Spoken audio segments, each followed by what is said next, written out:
चल बस एक राऊंड मारून येऊ. लेखक सुहास मयेकर. वाचक स्वर डॉक्टर अदिती काळमेघ. मॉडेल. एका बँकेच्या प्रॉडक्ट ब्रोशरसाठी फोटोग्राफी करायची होती. त्यासाठी आवश्यक बँकेचे कार्यालयीन वेळेचे कामकाज चालू असतानाचे काही शॉट्स घ्यायचे होते. फोटोग्राफर म्हणून मी आणि माझा आर्ट डायरेक्टर आदल्या दिवशी फक्त रेकी म्हणजे पाहणी करण्यासाठी उपनगरात जाण्यासाठी कारने निघालो तेव्हा दुपारचे 3 वाजले होते. योग नव्हता किंवा आमच्या दुर्दैवाने म्हणा, त्या दिवशी भलतंच ट्रॅफिक जाम झालं होतं. तासाभराच्या अंतरासाठी 2.5 तास लागले आणि गोंधळ झाला. आर्ट डायरेक्टर आणि मी त्या बँकेत पोहोचलो तेव्हा 5:30 वाजून गेले होते आणि बँकेचा सगळा स्टाफ निघून गेला होता. मोठा गोंधळ झाला होता. ब्रँच मॅनेजर आणि काही मोजकीच 2-4 सिनियर मंडळी नाईलाजाने आमची वाट पाहत थांबली होती. बँकेत फिरून आम्ही काम करतानाचे सुंदर फोटो कसे घेता येतील यावर चर्चा करत होतो आणि काही विशिष्ट अँगल्स ठरवून सरतेशेवटी काउंटरजवळ आलो. काउंटर म्हणजे बँकेचा दर्शनी भाग. फोटोग्राफीसाठी अतिशय महत्त्वाचा. हा काउंटर जितका आकर्षक आणि वजनदार दाखवता येईल तेवढी बँकेची पत दाखवता येते. बँकेचा मुखडाच जणू. जाहिरातीसाठी असा विचार करावा लागतो.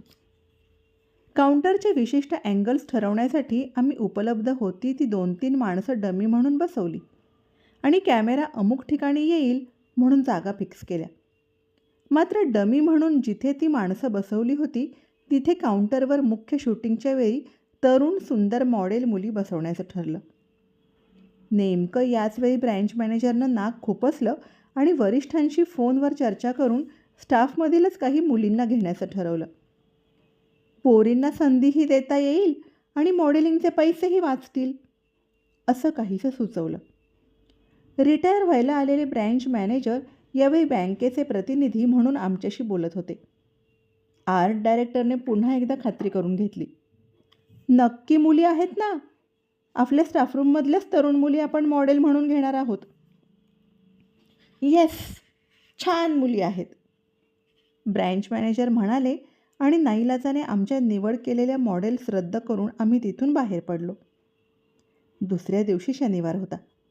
अर्धा दिवस असल्याने दुपारी 3 नंतर बाहेरचे ग्राहक बंद होणार होते आणि 3-4 तासांसाठी स्टाफला थांबवून फोटोग्राफी करायचं ठरलं होतं. मॉडेल्सशिवाय संपूर्ण युनिट घेऊन आम्ही 3 वाजता तिथे थडकलो. ग्राहक संपले आणि बाहेरचं शटर बंद करून घेण्यात आलं. सहकाऱ्यांना लाईट्स, कटर, रिफ्लेक्टर यासाठी सूचना केल्या. मुलींना उशीर व्हायला नको, त्यांना मोकळं करण्यासाठी आम्ही प्रथम काउंटरचा मुख्य शॉट घेण्याची तयारी केली. आर्ट डायरेक्टर सगळीकडे फिरून येऊन कानात कुजबुजला. इथे स्टाफमध्ये तरुण मुली काही दिसत नाहीत. कदाचित मेकअप करायला गेल्या असतील रे. मी त्याची समजूत घातली. आम्ही कॅमेरा लाईट सेट करून फक्त मॉडेल बसायचा अवकाश अशी जय्यत तयारी केली आणि ब्रँच मॅनेजरना सांगितलं, मॉडेल्सना बोलवायला सांगा. वंदना, नलिनी, मालती, कुठे गेल्या या मुली? साहेबांनी शिपायाला विचारलं.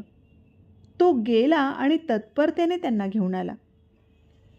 40-45 उलटलेल्या या पोरी बघून आमचे दोघांचे डोळे पांढरे झाले.